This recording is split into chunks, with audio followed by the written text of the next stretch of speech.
کہتے ہیں جی کہ عرس کی شرعی حیثیت کیا ہے؟ شرعی حیثیت یہ ہے کہ تو خالص بدعت ہے اور بالکل ناجائز۔ یقولون ما لا یفعلون یفعلون ما لا یؤمرون، کہ وہ کہتے وہ تھے جو کرتے نہیں تھے اور کرتے وہ تھے جس کا حکم ہی نہیں ہوا۔ عرس منائے جا رہے ہیں، کوئی اللہ کے رسول کا حکم ہے؟ رسول اللہ صلی اللہ علیہ وسلم نے اپنی کسی اولاد میں کسی بیٹی بیٹے کی وفات پہ نہ سالانہ عرس کیا۔ یہ اپنی رسم، اپنے رواج، اپنے معاملات ہیں تو اپنے آپ کے ہوں گے، خدا کے لیے سے شریعت کے متھے نہ مار۔ دوسرا اہم سوال، وہ کہتے ہیں اولیاء کرام کا سالانہ عرس کرنا کیسا ہے؟ جو ہم سالانہ سال بعد عرس کرتے ہیں اولیاء کرام کی مزاروں پر، اس کے لیے وہ کہتے ہیں کہ سالانہ عرس پاک کرنا کیسا ہے؟ اس کا جواب یہ ہے، حاجی امداد اللہ مکی مہاجر ہے، یہ ان کی کتاب ہے کلیات امدادیہ، یہ دیوبندیوں کا پیر ہے۔ یہ بندہ حاجی امداد اللہ مکی مہاجر دیوبندیوں کا پیر ہے۔ اشرف علی تھانوی، رشید گنگوئی، یہ جو ان کے بڑے بڑے ہیں نا، یہ ان ساروں کا پیر بھی ہے اور استاد بھی ہے۔ یہ حاجی امداد اللہ مکی، ان کی ایک کتاب ہے کلیات امدادیہ، اس کے صفحہ نمبر 83 پر یہ مکمل بحث لکھتا ہے، پورا ایک باب لکھ کے آخر میں یہ کیا کہتا ہے؟ کہتا ہے کہ فقیر کا مشرب یہ ہے اس امر میں کہ ہر سال اپنے پیر و مرشد کی روح مبارک کو اصالہ ثواب کرتا ہوں۔ اول قرآن خوانی ہوتی ہے اور گائے گائے اگر وقت میں وسعت ہو تو مولود پڑھا جاتا ہے، پھر ماں حاضر کھانا کھلایا جاتا ہے اور اس کا ثواب بخش دیا جاتا ہے۔ یعنی یہ حاجی امداد اللہ مکی مہاجر کہتا ہے کہ میں ہر سال اپنے پیر اور مرشد اس کا سالانہ عرس کرتا ہوں، اس پر میں کیا کرتا ہوں؟ سب سے پہلے قرآن پڑھتا ہوں، پھر اس کے بعد اگر وقت ہو تو پھر یعنی نعتیں بھی پڑھی جاتی ہیں، تقریر بھی کی جاتی ہے، آخر میں ختم پڑھ کے وہ جو لنگر ہوتا ہے وہ لوگوں کو تقسیم کیا جاتا ہے، جس طرح ہم کرتے ہیں آج کل۔ تو ہم پر دیوبندی فتوے لگاتے ہیں، کہتے ہیں دیکھیں یہ تو دین میں نیا طریقہ نکال کر آ گیا۔ تو ان کا پیر اور استاد کیا کہتا ہے کہ میں یہ کام کرتا ہوں۔ کیا کرتا ہوں؟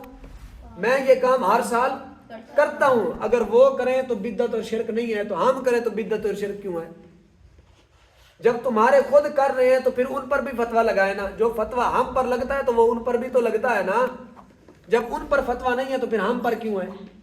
یہ ان کا استاد بھی ہے اور پیر بھی ہے۔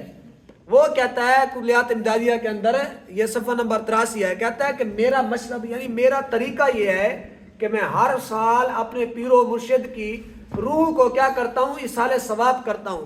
سب سے پہلے قرآن پڑھتا ہوں، قرآن خوانی ہوتی ہے، پھر گائے گائے اگر وقت میں وسعت ہو، یعنی اگر وقت ہو تو پھر اس کے بعد کیا ہوتا ہے؟ مولود پڑھا جاتا ہے، پھر اس کے بعد ماں حاضر کھانا بھی کھلایا جاتا ہے، یعنی لوگوں کو کھانا بھی تقسیم کیا جاتا ہے، پھر اس کا ثواب جو ہے نا وہ بخش دیا جاتا ہے اپنے پیر کو۔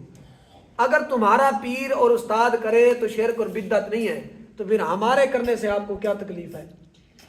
سمجھ آئی؟ تو اس وجہ سے یہ سالانہ عرس پاک کرنا بالکل جائز ہے۔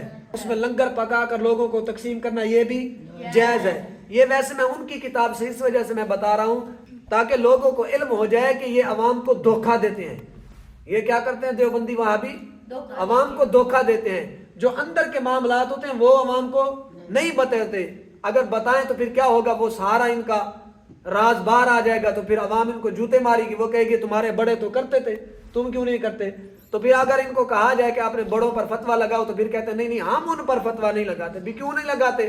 جب ہم پر تم فتویٰ لگا سکتے ہو اپنوں پر بھی لگا سکتے ہو نا۔ اگر ہم پر فتویٰ لگتا ہے تو پھر تمہاروں پر کیوں نہیں لگتا؟ تو اس کے یہ بالکل واضح ہو گیا کہ سالانہ عرس پاک کرنا اولیاء کرام کا وہ جائز ہے۔ یہاں کوئی آنا چاہے تو آ جائے۔ آج ہم یہ اعلان کرتے ہیں کہ تبلیغی جماعت والے ہماری مسجد میں آنا چاہیں تو آ جائیں۔ ہم سے زیادہ پڑھے ہوئے تو ہمیں تبلیغ کر لیں، اگر ہم سے تھوڑا پڑھے ہوئے ہوں تو ہم سے تبلیغ سنیں۔ 3 دن سننی ہو، 4 دن سننی ہو، 10 دن سننی ہو، آ جائیں اور یہاں پر ہم سے تبلیغ لے لیں۔ اب ہم یہ کیسے کہیں کہ ہم سے سننے کے لیے کوئی نہ آئے؟ سن سکتے ہیں تو آ جائیں، اور اگر سنا سکتے ہیں تو ہم سے زیادہ پڑھا ہوا ہونا آپ کا شرط ہے۔ ہمارے ہاں جہاں مفتی دانش صاحب ہوتے ہیں، اگر کوئی آپ میں سے ان سے زیادہ صاحب علم ہو تو یہاں تبلیغ کر لے، اور اگر ان سے نیچے ہو تو یہاں بیٹھ کر سن لے۔ 3 دن بعد پتہ تو چلے آپ میں سے آپ کے ساتھ کتنے رہتے ہیں۔